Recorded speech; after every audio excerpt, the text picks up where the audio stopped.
Everyone, thank you for being here. I'm not sure how many of you are familiar with, okay, I'll get up here. I can see some people craning their heads. Not sure how many of you are familiar with Duban, an Oxford bookstore series, Critical Conversations, but it's a conversation about issues that are current and important, which we try to have every month. We usually succeed, but sometimes there's a gap of 2 or 3 months, which is why this is only number 7 in a year. And we tell ourselves that the gap is because of the summer, but very often it is, well, for other reasons as well. This particular one on media ethics we've been wanting to have for a long time, and I'm delighted that we've got this really eminent panel of speakers together. I don't usually introduce our speakers by reading out their bios, and you've been given a one-line description of who they are, but I'm nonetheless going to read because 3 of them, Vaiju, Sevanti and Paneer, whose name is Panneerselvan but is known by his friends as Paneer, are friends of mine, and therefore I take them for granted. And so I should really just introduce them to you, so bear with me. I'll give you a short description of who each one is. Sevanti, as you've been told, is managing editor of the Hoot.org, which is a South Asian media website. She's a columnist. She writes widely for a large number of papers. She began with the Hindustan Times and has been development correspondent, special correspondent and magazine editor at the Indian Express. She's got a number of books to her credit. I shan't mention them. None of them is published by us. But you'll find them in the bookstore, I think. Sevanti, do you want me to mention them? No, it's okay. Okay. And she was educated at the University of Madras and the University of Illinois at Urbana-Champaign. Paneer is reader's editor of The Hindu and former executive director of Pannelists South Asia, an organization that works across South Asia on the media, and of which I was and remain on the board. So I'm his boss in a manner of speaking. He's a steering committee member of the Global Forum for Media Development and an advisory panel member of the Knight International Journalism Fellowship Program, administered by ICFJ, which is International Council of Journalists. Okay. Paneer, apart from being a regular columnist, is also a journalism teacher and is adjunct faculty at the Asian College of Journalism in Chennai. Professor Jan Leach is Associate Professor at the School of Journalism and Mass Communication at Kent State University. She teaches media ethics, graduate media ethics, news writing, copy editing, and other courses, and is Director of Kent's Media Law Center for Ethics and Access. She's also coordinator and host of the annual Poynter KSU Media Ethics Workshop, and KSU is Kent State University. Good marks again. She's an ethics fellow at the Poynter Institute for Journalism Studies in St. Petersburg, where she works with other media professionals to define and address ethics issues. And she's here at the invitation of the US Embassy as part of its speaker program, and we're grateful to Emily in the US Embassy. Emily is the director of the American Center. I was going to say the US Center, and I knew that didn't sound right. The American Center. And thank you very much for loaning Jan to us for this evening. And finally, Vaiju Naravane, who's going to be moderating this conversation and whose name was not on the invitation. And this is because she wasn't actually here. Then it turned out that Vaiju is staying at my place. So I bullied her into this and said this was her pound of flesh. And she is European. She's been European correspondent of The Hindu for many years. She's a writer, commentator, political analyst, and a literary critic, and works as foreign fiction editor for a French publishing house called Albin Michel, one of the largest independent companies in France, if not the largest. And she teaches at the Sciences Po School of Political Thought in France. In 2014, Vaiju was awarded the Légion d'honneur, France's highest civilian award, and she's author of Transgressions, a novel published by a publisher we shall not name, and which is forthcoming from Le Seuil in France, and which should also be available along with Sevanti's books at the bookshop. I'll turn the discussion over to Vaiju. You might find that the mics are a bit erratic. Then you just have to either exchange them or kind of hit them on the head, and they work.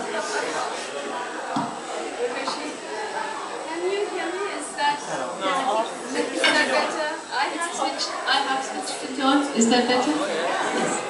So that means I have to hold it at this distance from my mouth and not bend forward and back and move my head right and left. So it's a great pleasure to be here, and it is actually a great pleasure to be corralled into this discussion. And I'm quite happy to sing for my supper, so you have a sort of non-grumbling person who's going to do her best to moderate the discussion for you today. And I thought, since we are talking about issues like media ethics, the responsibility of not just traditional media, but also what we are now looking at as social media, social TV, Twitter, Facebook, all that sort of thing, and the responsibilities of the people who are the gatekeepers, essentially, because anyone can write anything on social media, but how it is filtered through and how it is handled then becomes a matter of importance. I thought I would sort of first turn to Jan and swing the question at her, because India has just emerged from the largest democratic exercise ever in the history of the world. And that has given rise to a great deal of ink and a great deal of soul searching. It's also given rise to several issues about what the responsibilities of journalists were, what the responsibilities of commentators were.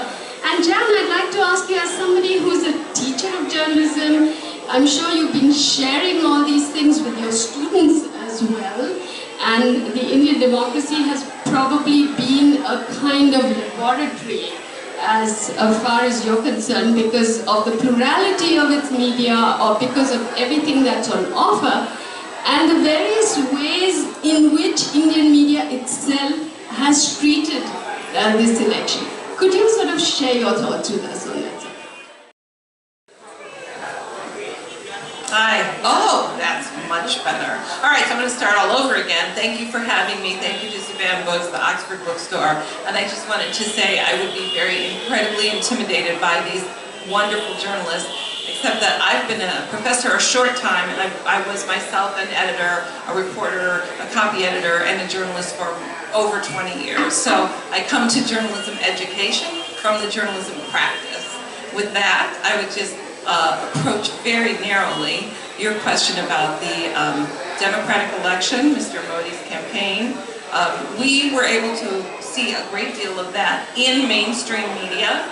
So by that I would mean national newspapers. The New York Times, the Washington Post carried the idea of the election, sort of the campaign, but not frequently, which is unfortunate because in our democracy, people have tuned out elections. There are some people who are very, very interested and very excited about it, but there's not enough participation. Voter turnout is very low. So unless you have some very exciting issue or a very different candidate, we don't have the same kind of excitement, we don't have the same kind of participation. So what we viewed was this excitement around the election. So that was very good.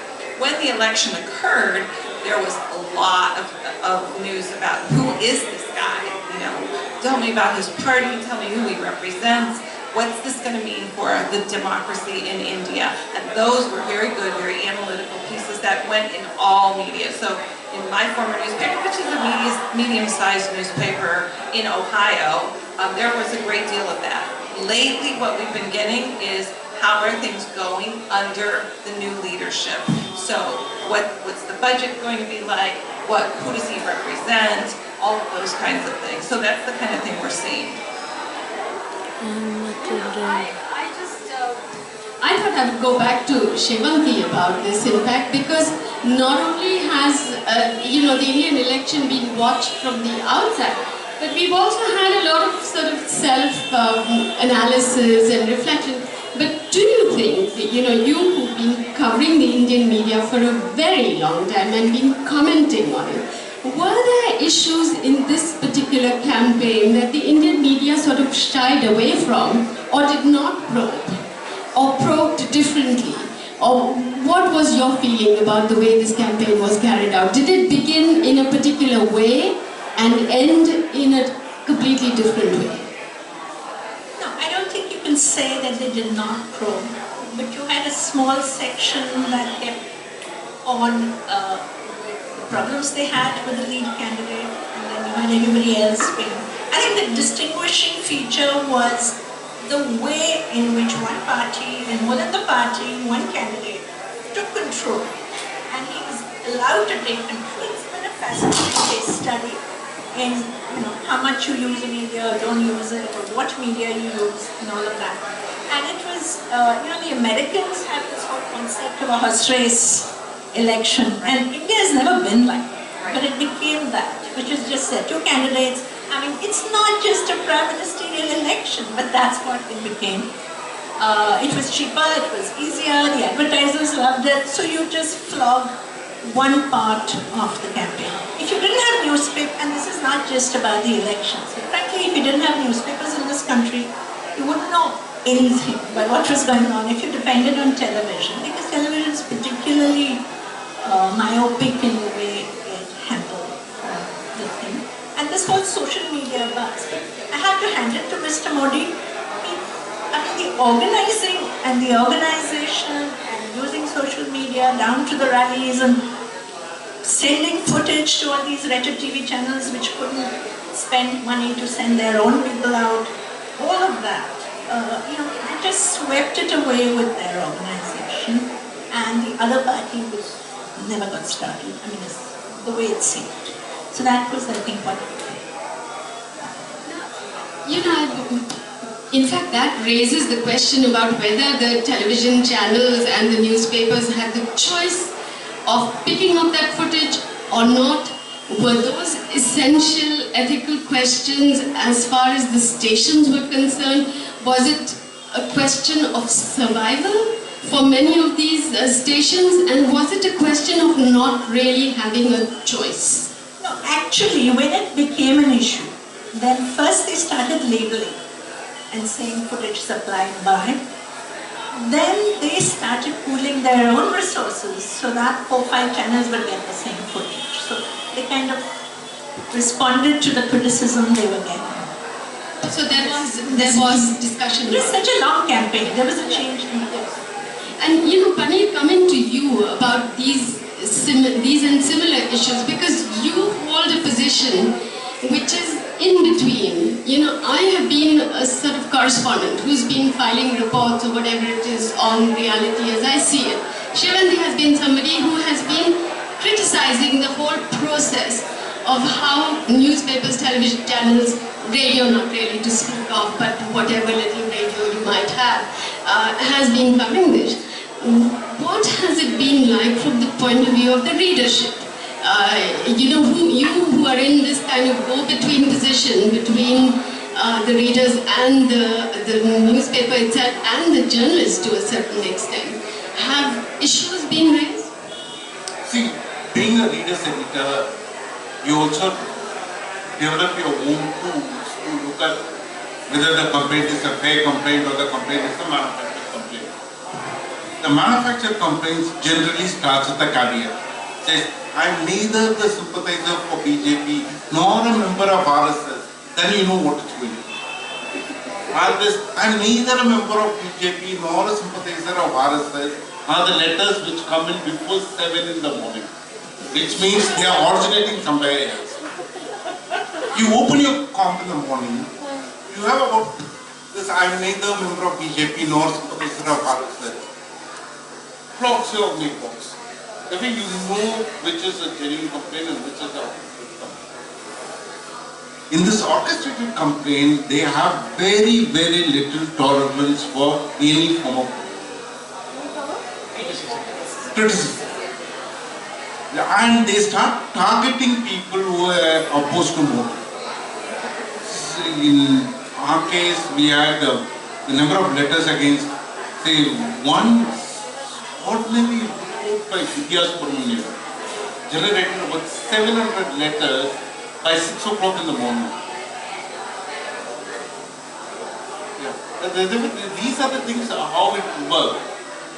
What we were doing is, yes, we will take fair complaints seriously, but we will not fall for these type of electronic intimidation. Electronic leash, which is controlled from somewhere in Atlanta, where we actually discovered that IP address originates from. We will not permit these guys to come and dictate what the people do. But opinion writers, journalists, all of them were being targeted to this campaign. They were being called Pakistani agents, they were being called that people who have no self-respect, they talk about 5,000 years of pride, and they talk about them being colonial stooges. You have come across the choicest abuses against people who were writing edit pieces and opinion pieces. This has never happened earlier. And it did not happen till the election campaign peaked. In fact, it happened, the first person they targeted was, interestingly, LK Advani. That's what people have to remember.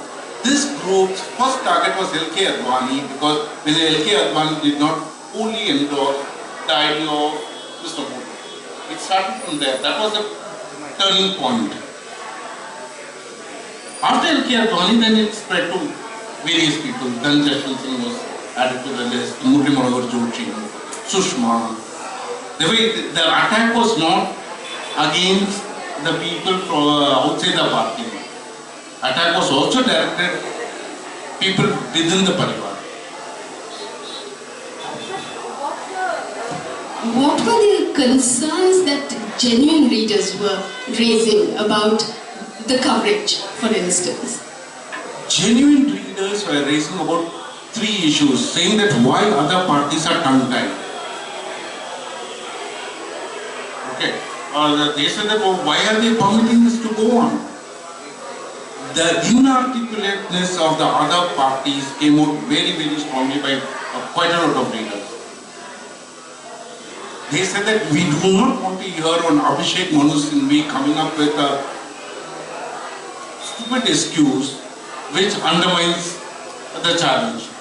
Now this entire thing was against other people's tongue-tied responses. That was the thing which was coming out from a lot of people. But did you also notice, and this is a question I'm addressing to you also, Sevanti, and to you, Jan, which is that newspapers and television stations in India, compared to what you would have perhaps in the US or in the UK, where very often newspapers come out and endorse a particular candidate, and it's a really strong endorsement so that the readership knows exactly who the paper is rooting for. There was no such clarity, or did you find there was a lack of such clarity in India? We don't have a tradition really of each time of endorsing. I think in the past, I really don't even recall that major newspapers have endorsed at every election. So we don't. That faculty is not needed or expected from a paper.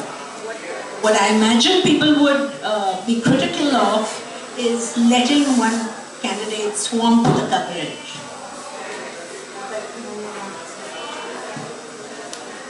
Okay. I didn't see, but I wasn't looking for endorsements per se in Indian media, but I can tell you about endorsements in American media, US media. It is frequent. They are very highly sought after, and editorial boards that do the endorsement are separate from the newsroom that does the coverage, and they have to be separate so that, or they are supposed to be separate so that people don't suggest that the coverage is slanted by the endorsement. The endorsement comes very late in the campaign. The coverage goes on all through the campaign, but just because it's supposed to be separate, it's supposed to alleviate the perception of bias. Nobody thinks that. Everybody thinks if you endorse a candidate, you cover that candidate.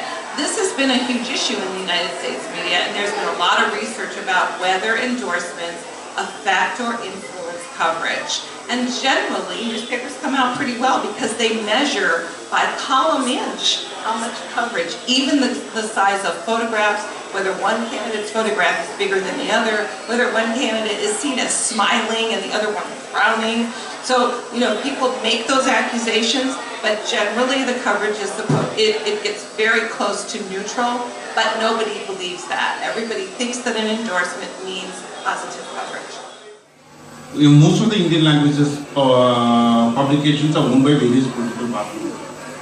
In fact, if you look at my state, Tamil Nadu, and all the television channels are owned by various political parties. There's a TMK channel, there's a ADMK channel, there's a PMK channel, there's a Vijaykanth channel. There are 2 Congress channels to represent the 2 factors of the Congress channel. So if you want to know the internal fights of the Congress, you watch one of the Congress channels to know what is happening there. At some level, the Tamil Nadu model is like the UK model, where each party affiliation of the paper is known.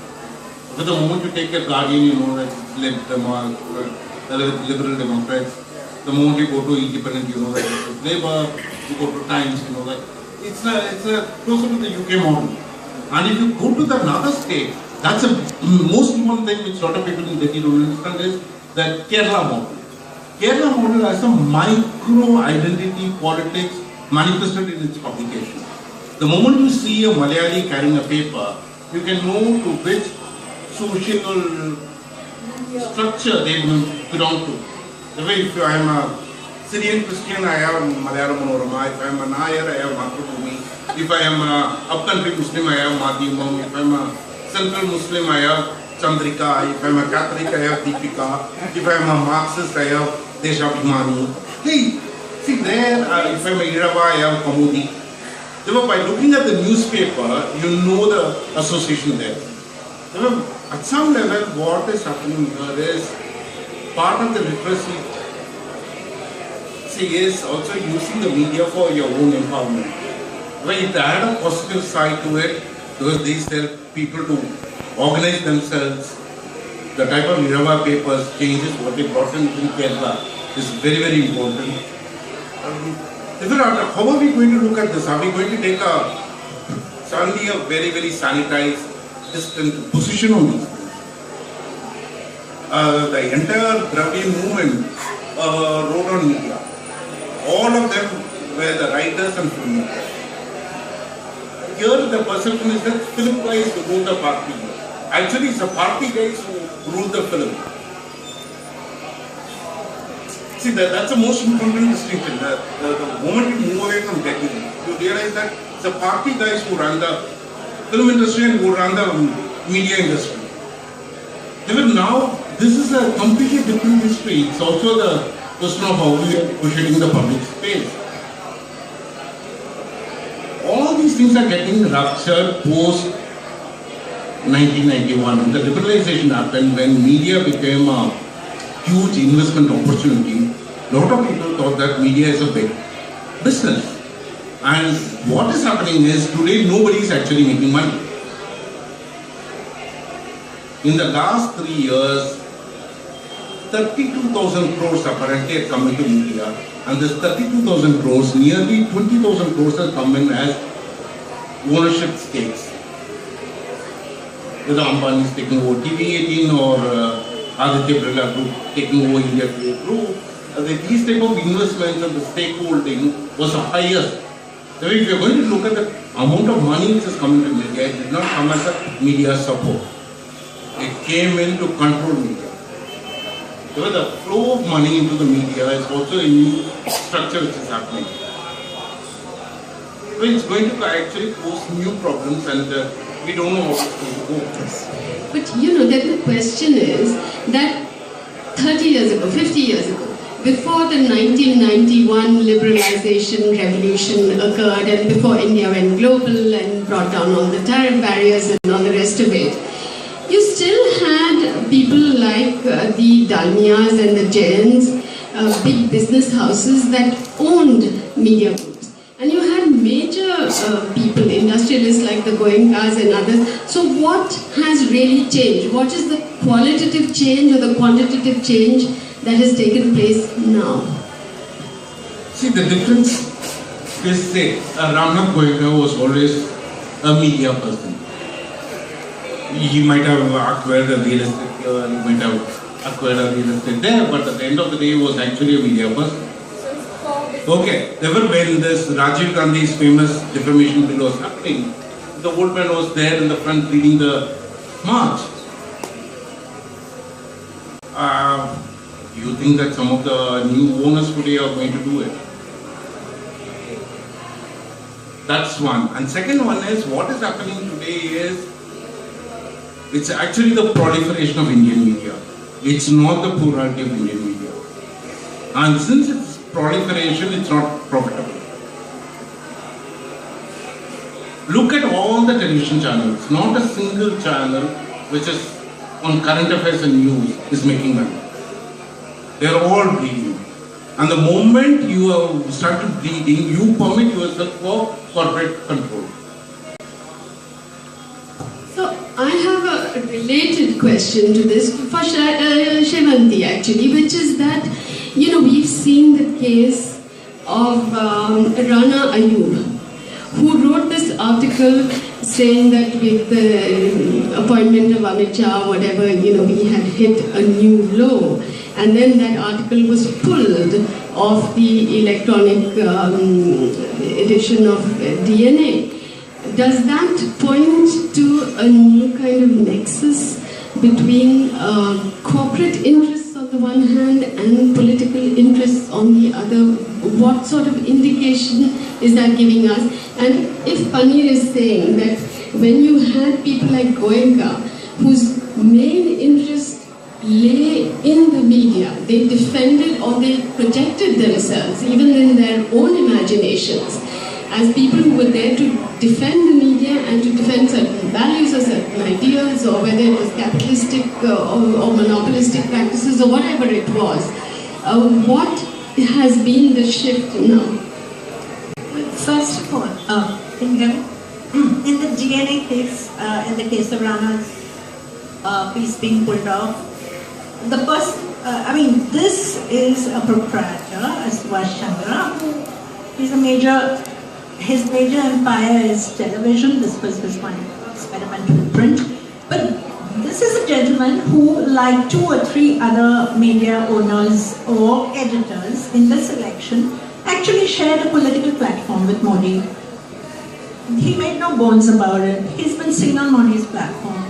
And I was surprised that they carried her piece, because if you take a slightly wider view, when Mr. Amit Shah was elevated, you expected a certain degree of comment. I mean, the Hindu made its comment like 3 days later, and there was hardly any comment. Very conveniently, he was elevated on Budget Day.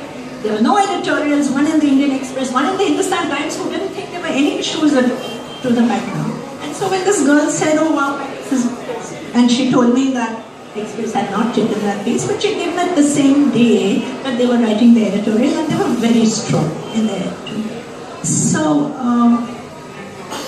my point is that actually a lot of the discussions has been on the elections. A much more important thing is after the elections, how is the media going to behave, how independent and critical is it going to be. And I just think they're pulling their punches so far. A piece, not only was a piece pulled off, then the online editor thought fit to write a blog about how it was justified, but she didn't really give a reason. But according to Rana, all that happened because, her former Telika colleagues are in the same paper now. They told her that, look, Subhash Chandra called and said, the headline was a new law in Indian politics. And he said, how the hell can you carry this piece, saying a new law in Indian politics about the president of the party? So it's as simple as that. He owns the damn thing. Yeah. In fact, I just wanted to move a little louder. I wanted to, it's off. Yeah, I think. I wanted to move away from this whole question of political coverage and politics and the responsibility of the media in that, and move to the other questions For instance, when the Badao dual rape occurred, there were these photographs of these two young rape victims strung up on a tree, which were published quite widely. And my question was, how much did that contribute to extending the story? Was it, according to you, an absolute violation of the rights of the victims? Was it led by this kind of pressure that there is on media today to kind of go and grab a bigger, louder, more shrill headline? And what would you say was the matter there, Sevanti?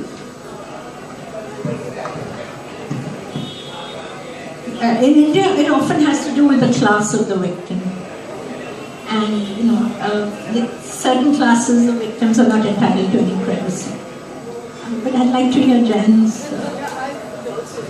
I will say the photograph was published worldwide. It was in all the media in the United States. I saw it in my former newspaper, so in a medium-sized town in Ohio. We approach these kinds of photographs from a photo ethics standpoint as opposed to a victim ethics standpoint. And I would say that that is a case of a question of conflicting, a dilemma, a conflict. Do you invade the privacy or sensationalize the case, or do you tell the horror of the situation? And so editors deal with this every day. It's not often at that high level, but you really have to determine what is at stake here. So are you more loyal to the truth, which is that the people were strung, the two children were horribly strung in the tree, or do you go with the privacy of the family?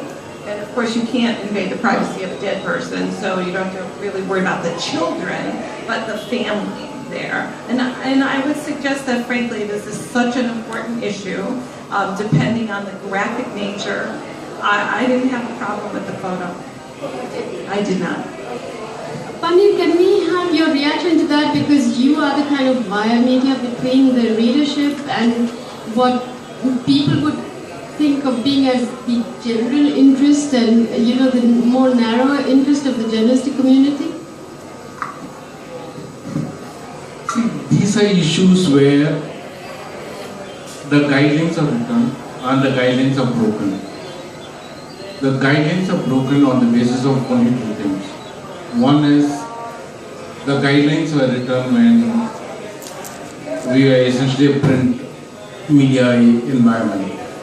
After 24/7 television coming in and after internet coming in, what is going to happen if you are not going to carry? That is the question, and then that's where the editorial judgment comes to play. And sometimes the editors are saying that, look, we are already delayed by 24 hours. Now this is such an important one, and this is going to actually make people talk about it. If this is going to bring the focus into the crime, see, this is the position of the editors, that it brings the focus to the crime. And now there is a position of people who feel that this is not doing it. Or doing that, it's actually invading into the privacy, and you're violating your own norms of what should be the types of photographs you can use. Twice I was part of the discussion in selecting a photograph. One was immediately after Rajiv Gandhi's assassination, whether to carry those photographs or not. And finally, late in the night, the decision was taken, yes, let's go ahead and carry. Because they are very, very important details. It's say that some of these photographs are, sorry, it was a disclaimer, but the decision was taken to go ahead with the photographs. Second time the photographs were decided not to be used was after the Latu earthquake, where some of the bodies were mangled. Then again, the decision was, look, the destruction is so much, there are other images which are capturing the gravity of the destruction, let's not use it. It's the same set of people use editorial judgment for these issues arriving at a conclusion? I just want to make the point that, photograph is all right. To me, it's the thing of did you drop the story? And they always drop the story. And, but now is finally nothing much is, they lose interest after a while and move on. And if you compare with what happened with the Elga, that went on for 12 days, 74 minutes, 94 minutes an evening. And sorry, it is a class issue also, but it's also a thing of just not being interested beyond a point. So you're only interested when it either has a lot of voyeurism potential and if people like you are interested. Just one follow-up question there. To you and Paneer and to Jan, of course, this follow-up question is about television pictures. We saw the pictures of the tsunami victims, and you've seen those pictures, you've seen all these bodies washed up on the floor, but then on the shore, but then often they are sort of, you get it coming time and time and time again in the news cycle. And you have the same pictures being repeated over and over again, whether it's of violence in Iraq, whether it's of the bombings in Gaza, whether it's of any type of absolutely horrendous and voyeuristic violence. Now, what are the limits of the usage of that kind of footage? How much can you milk it? How much should you milk it, Jan? I just appreciated what you said about what are the limits, because I'm not sure there are any limits. In the US and possibly here, it's self-regulation. And you have to understand that TV is a visual medium. So if there's no visual, it's going to be a really short story with just the anchor speaking over it. And that's just all you have. The more video you have, the better the story's going to be and the longer the story's going to be. We talk a lot about the effect of the visual medium. So if you have a newspaper picture, you can take it, you can throw it out the next day, you can clip it and put it on your refrigerator with a magnet. But with video, it's almost like it happens every time. It happens over and over again. In the US, we had the same question about the 9/11 bombing, or the terror attacks, because we kept seeing the planes go into the building over and over and over again. I had little kids at the time, and they kept saying, "It's happening again, Mommy," and you have to really think about what is the effect of that visual medium. Notice I'm not answering your question, but I'm a journalist, and I'm good at that. But I think the question is, are there limits? There are no limits, because people want you to come to their station, and if they need to show that over and over again, they will keep showing. There's one point about the tsunami coverage, which is that it was repeatedly said later that it was because of the intensity of coverage, which included this kind of havoc, including death, that you had this unprecedented money coming in from everywhere. The question to Paneer, and this will be my final question because he's the only male in the panel, and that is about the portrayal of women as we see it in the media landscape today. I mean, we've been dealing with this whole question of rape, the violence against women, etc. Now, on the one hand, we need to deal with it. We need to deal with it very frontally. We need to look at the statistics. We need to say what has been going on. But is there also an exploitation of the issue going on? See, what has happened is newspapers are now moved to something called feel-good factor, which is essentially addressing the urban middle class. If urban middle class sensibilities is the only thing which matters, a lot of things are now revolving around that. I have never come across the ad managers doing this quarterly briefing in 80s about the SEC segments in which the paper is doing. But now there's a quarterly briefing by the ad managers about, in SECA, or the SEC is socio-economic component, where they divide the market, and SECA and category, socioeconomic category, and A and B are the two which put the maximum ad. Therefore, this entire thing has to be this feel-good factor. And this feel-good factor extends to such an extent that there was once a statement by Mayawati on the duplicity of upper caste about untouchability. She said that look at the National Crime Record data. The highest number of rape victims are Dalit women. And what is their wretched untouchability they are talking about? I thought that was a very, very powerful statement. It was not picked up primarily because they said that, look, Mayawati in prime time is not going to work.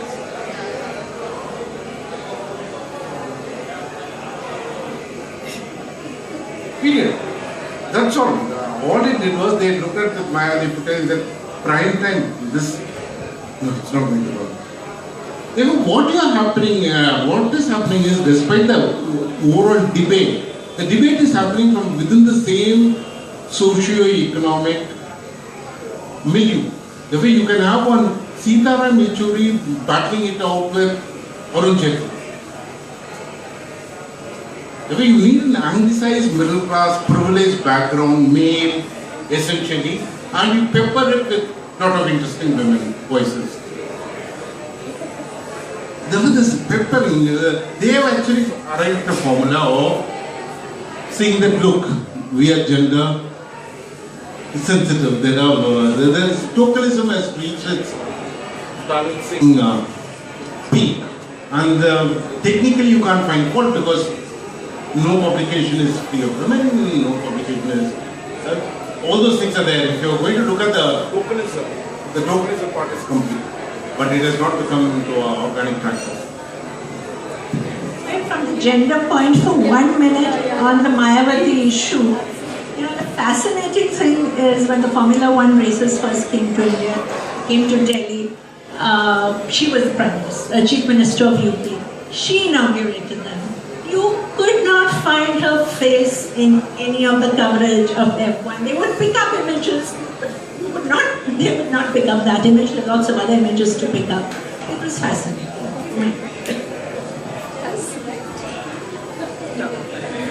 Now, I think we would like to, if there are questions in the audience, could you let us know if there's anyone? Yes?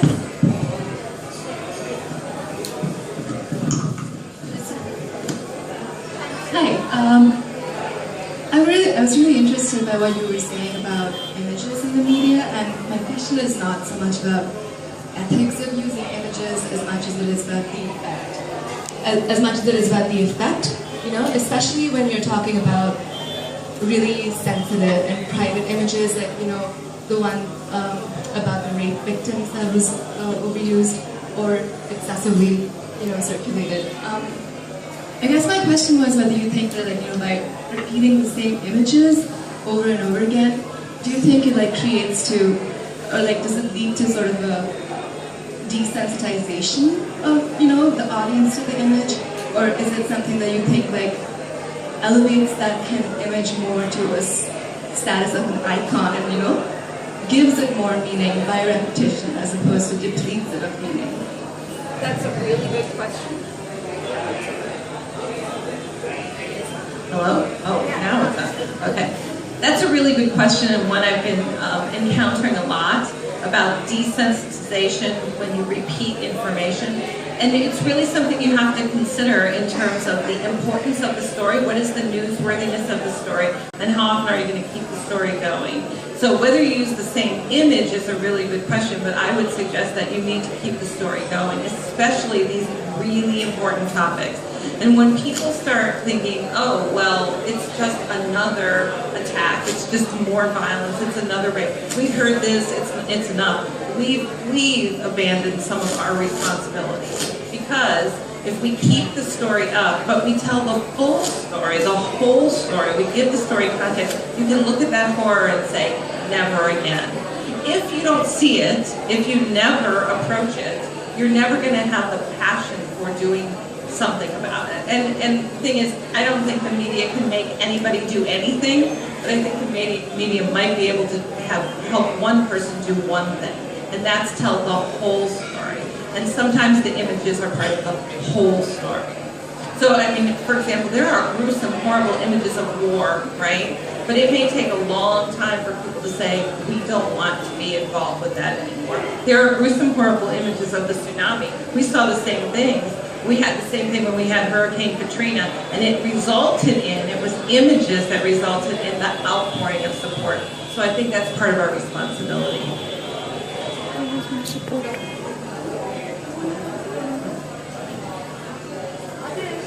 Any other questions? Yes, the lady in the green at the back.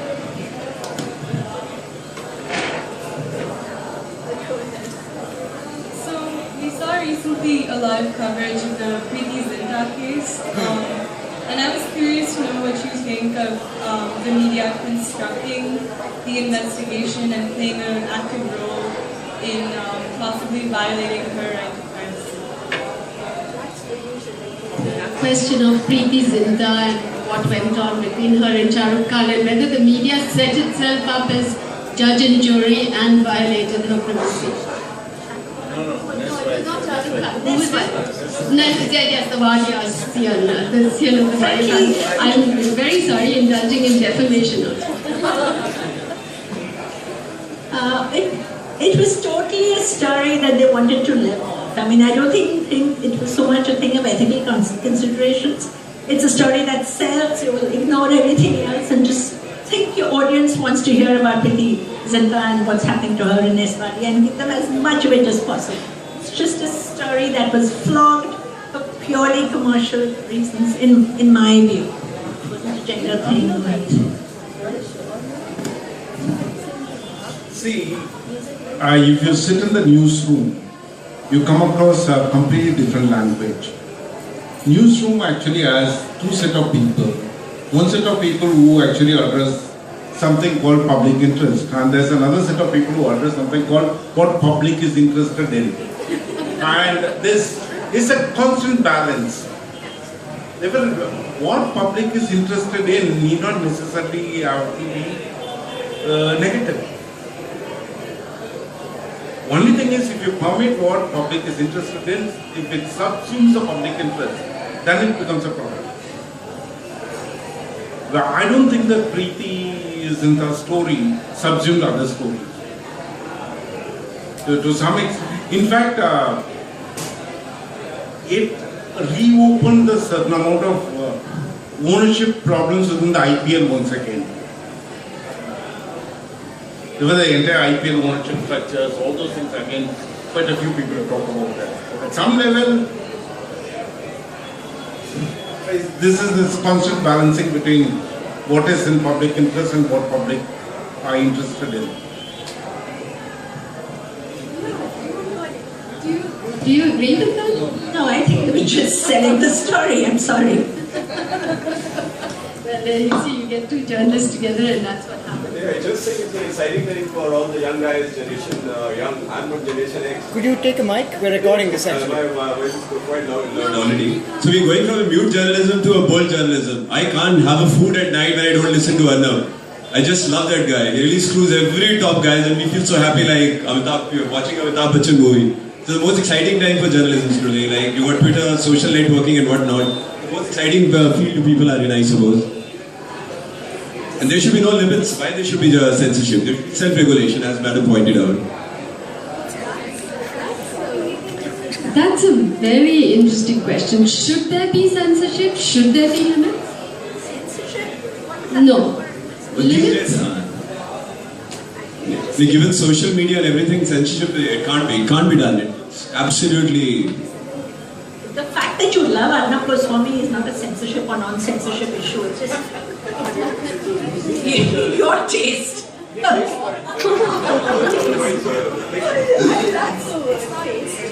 See, actually, some of my Pakistani friends have this wonderful take on Bennett Coleman. Bennett Coleman has a very, very interesting program called Aman Ki Aasha between Times of India and News and the Jung Group, which is supposed to promote friendship between India and Pakistan.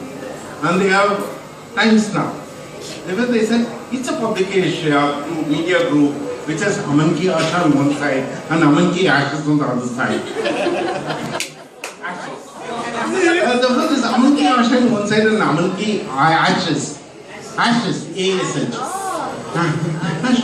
Okay. Then the entire thing is they did, somebody looked at the entire marketing tools and studied, and they discovered that there's a peace constituency in India and there's also a hawkish constituency in India. That way it's a public, it's a group which is trying to reach out various markets. Therefore peace is one market, hawk is another market. Therefore they will have no problem in having Urvashi Putalia writing a column because they feel that feminists have some space. That's a market. Human rights is a market. Fight against caste discrimination. It's a new urban market. The moment if it becomes a market, it has a different play. In fact, if you look at some of the smart journalists who are taking up the issues and who are doing it, are the guys who are able to give this twist to the publication. This is a big constituency. You don't understand. Address these poor. They are the new literates. They are going to buy the paper. The rich guys are moving away to internet. Therefore, to address that problem. That's how the rural electrification issues are appearing. If you are looking at Dainik Bhaskar, Dainik Jagran and other things, some of the rural reporters, the way they pitch the story, it's an amazing insight into the way they understand the way money works.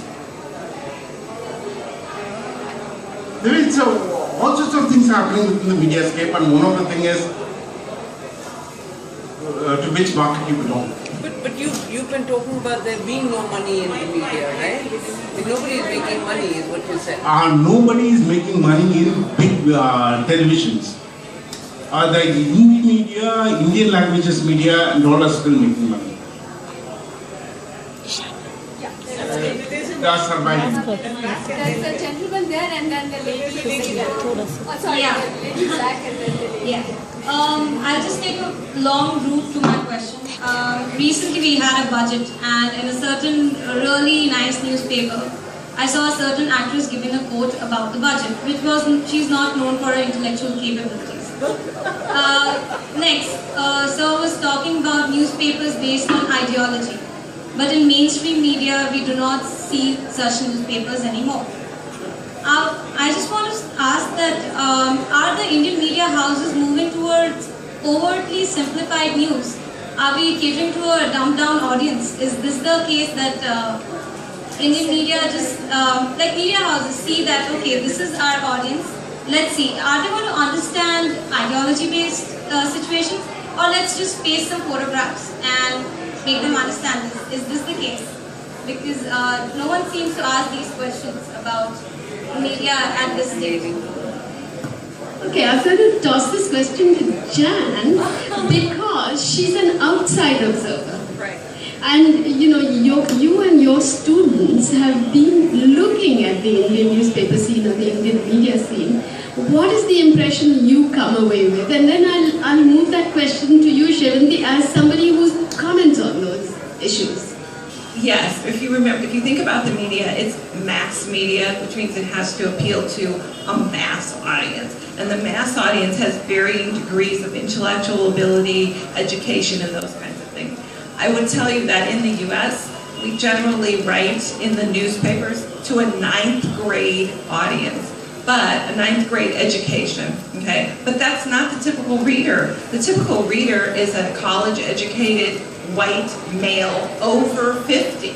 Okay, so we're writing for a different level, but the hope is that at some level, someone's going to pick it up today, understand it, and come back to the paper. Okay, so my opinion about the Indian media is that it's very vibrant, and you're hitting the mass media. And I would suggest that if it doesn't, if the appeal is not there, for you, luckily, there's such a wide variety to go find we're in information saturation. You can find lots of news coverage anywhere, especially online. So I guess the answer is yes, probably it is simplified. It's simplified to hit everybody. If you posit it as ideology versus dumbing down, to my view, because anyway, I think there's more dumbing down done on television, and with issues like the budget particularly. If you ask me, it's because the anchors don't understand how to do it themselves. So they can ask the question only if they understand the issue themselves. But I don't agree. I think it's very interesting because the Times of India has decided, I mean, you're talking about white male over 50, but actually in the US, who is the actual audience, but the targeting is different. So the Times' audience is targeting upwardly mobile, upper middle class. Keep the story very short. Don't have death on the front page. All of that is there. But without the Times of India, you wouldn't get the extremely wide coverage that there. And ideology or no ideology, you have a paper like the Indian Express, which tells you a lot of things which nobody else does. If I could pick only one newspaper, if I was allowed to read, it would be the Express. So no, I don't think there's dumbing down in the print media.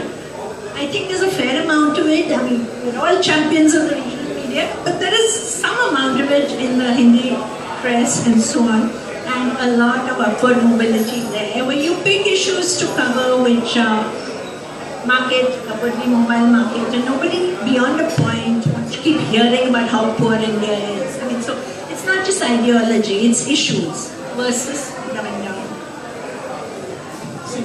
Most fundamental issue is the economics. Newspaper in India is the cheapest product, and the Indian middle class is not willing to pay for credible information. Okay, Business Line was started in 1994 for 4 rupees, and it still sells for 4 rupees. There is no inflationary adjustment. Business Standard, over a various period of time, couldn't cross 6 rupees. No. And it's read by businessmen. Therefore, now, this entire middle class who is willing to go to a cafe coffee day and pay 250 rupees for a cappuccino with some other topping on it. The moment a newspaper, if it is supposed to have a credible price, the middle class is pushing the media into the clutches of advertisers. And the whole thing is, how did the price war affect? Not all the publications joined the price war initially. They wanted to retain certain basic cover price. But middle class shifted its loyalty. Middle class shifted its loyalty. It happened in a city called Bangalore, where Bennett Coleman did it first. Then in Mumbai, they started. Even now, this entire thing is, this is the problem with the duplicity of the middle class. Are you willing to pay a decent price for credible information? People are willing to pay for all the pipes. See, you are willing to pay for your internet connection. The way you will be willing to pay a Sunil Mittal to give you a broadband connection. But you will not be willing to pay a Sevanti Ninan or a Urvashi Putalia to share a concept for you. They should give it free. They become the notion of commons.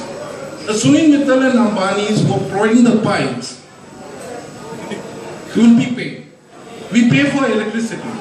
See, this is the most important one, where the convergence between the carrier and the content, which is happening so much. It's a very, very, very disturbing development. And the type of convergence which is happening in India is not happening anywhere else in the world. US has something called Federal Communication Commission, FCC, which actually brings in certain amount of restrictions. There is Ofcom in UK, which has certain amount of restrictions. Australia has certain amount of restrictions. We have zero restrictions. And where all the carriers are deciding on the content. And that is where the middle class is contributing towards it. Therefore, why should Urvashi come free and Sunil Mittal get money? That's a straightforward question. And unless middle class is honest about it, I don't think there's an answer. But let me tell you one thing, media is in deep crisis. It pretends that things are going well because one corporate or other corporate is pumping in money, but it is in real crisis. The crisis which hit West in the beginning of the century is now hitting India. It's only 15 years time lag, but the crisis has started. Okay, we have this last question from the lady here in yellow, and that's the only question we can take. I'm afraid we're running out of time. It's practically 8 o'clock, so I'll just...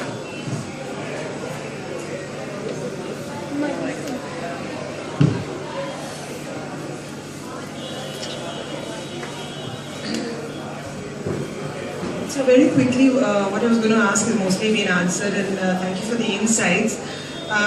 Two things happened during the conversation. One is it got thrown back to the reader because we are not paying enough for credible information. And I think we need to look at that very carefully and how much of that responsibility should the media take. The second is when you mentioned judge and jury. As a reader, for instance, I feel shortchanged because my opinion is made up for me even before the news is presented to me. Which I think comes as a part of the ethics and goes back to 30 years ago when we did journalism and where we were taught our responsibility to the reader. So while we've talked about reality, which is very cynical and it comes down to ownership, etc., how are we going to find our way back to the responsibility to the reader and actually wanting to get the whole picture, like you said, the complete picture, despite the reality of what the situation is, the dangerous situation. Okay, that's a question ready-made for you and for Jan also as a professor of journalism.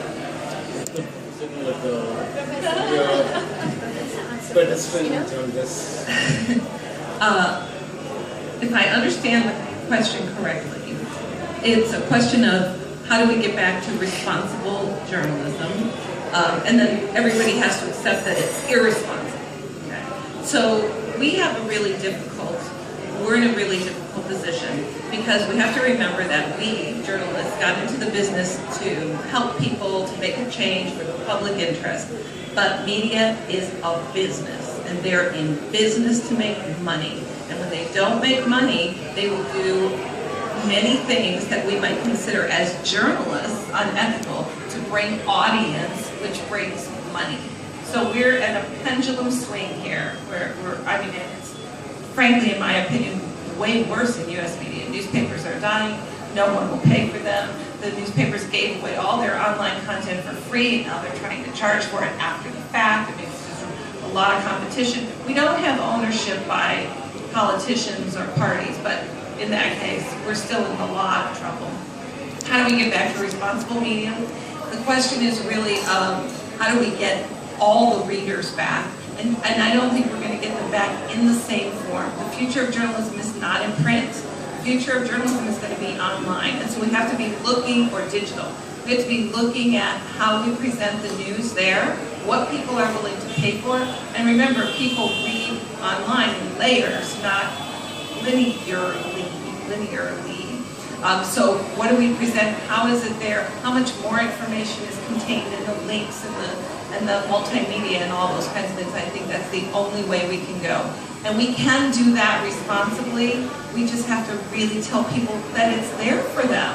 You know, that they have a responsibility too. Consumers should ask good questions, those kinds of things.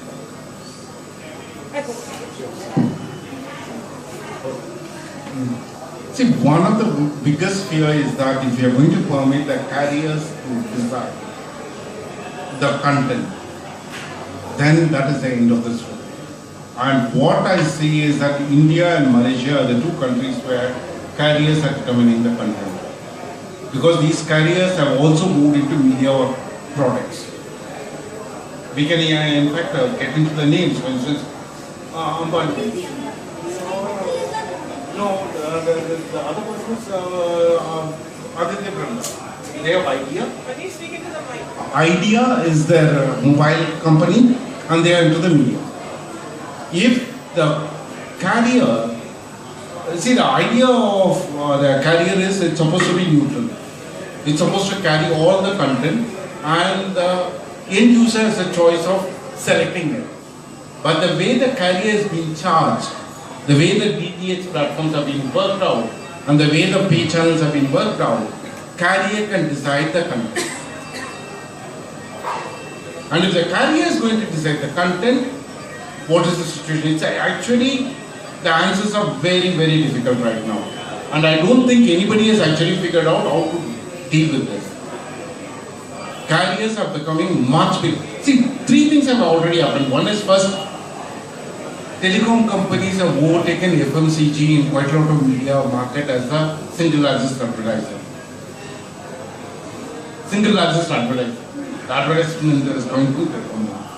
Second one is they have become the carrier. Depending on the type of packages what you're going to get. And what I heard is in the next 4G one, it's going to be bundled with a tablet. Therefore, for a particular price, you're going to get a tablet, which has been bundled with their 4G services, which means the content are going to be settled by them. Content is not your choice. There will be choices, but the choices of them. Therefore, at the end of the day, you might say that you have 120 channels, but it might not have say a BBC or an NPR. Or for instance, the best TV in India called Rajya Sabha TV. That's the best TV. That will not be there. You might be having choices, but choices decided by the carrier. And that is really a scary sign. Sevanti, would you like to add a concluding comment to that?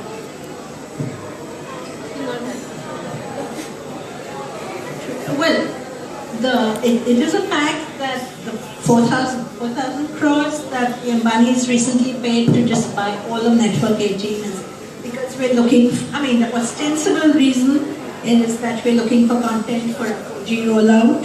The other reason is that all their channels went away and carried up when they shouldn't have, and allowed up to abuse them on their channels. But let me just take you to the absolute other end. At one end you have, who did you cite as the reason for, he's talking about one kind of pipe.